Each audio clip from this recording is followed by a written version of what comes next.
Hey, what's up, you guys? This is Paris with Loudlight, and welcome back to another weekly recap of what went down in the Kansas legislature.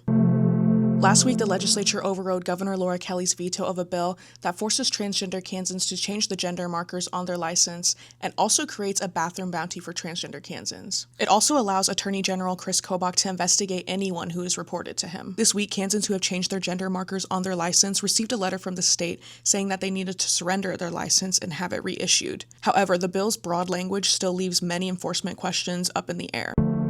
A bill that bans undocumented Kansans from receiving benefits they are already ineligible for would have also included in-state tuition rates for Kansas immigrant students after an executive order redefined in-state rates as a public benefit. Legislators were able to amend the bill on the House floor with a unanimous vote to remove the ban, after the same amendment narrowly failed in the Senate after being introduced by Vice President Tim Schallenberger. Although the amendment to keep in-state rates was unanimously supported in the House and broadly popular in the Senate, House members were forced to take the amendment out, which put the ban back in. The bill will now head to the House and Senate for a yes or no vote.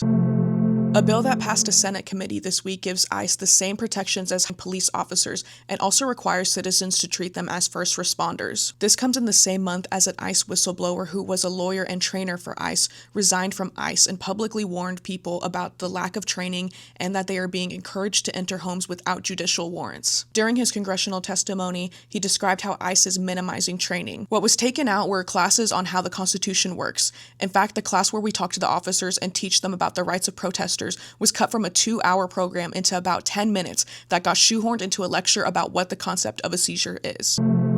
A disastrous tax experiment that started in 2013 was costing the state $1 billion a year, and it also defunded education and was sustained by stealing money from the highway funds. Most Republican legislators broke away from Governor Sam Brownback to override his veto, ending his disastrous tax experiment. But one senator named Ty Masterson never gave up on that experiment. Last session, Senate President Ty Masterson was successful in passing his flat tax, which expands on Brownback-style income tax cuts by turning any future budget surplus into automatic income and corporate tax cuts. The bill did not have any automatic tax increases during deficits, which means it's a one-way ticket to revenue shortfalls and budget deficits. Last session, after the passage of Masterson's experiment to benefit the wealthiest Kansans and the first budget drafted completely by lawmakers, Budget Committee Chairman Representative Troy Waymaster acknowledged that Kansas has a tough road ahead. This week, the House passed the first version of the Kansas budget, with both Republicans and Democrats expressing concern about the budget crisis. The budget process is far from over, however, as legislators will work until the very last moments of session, negotiating and passing a budget, the only job they are constitutionally required to do.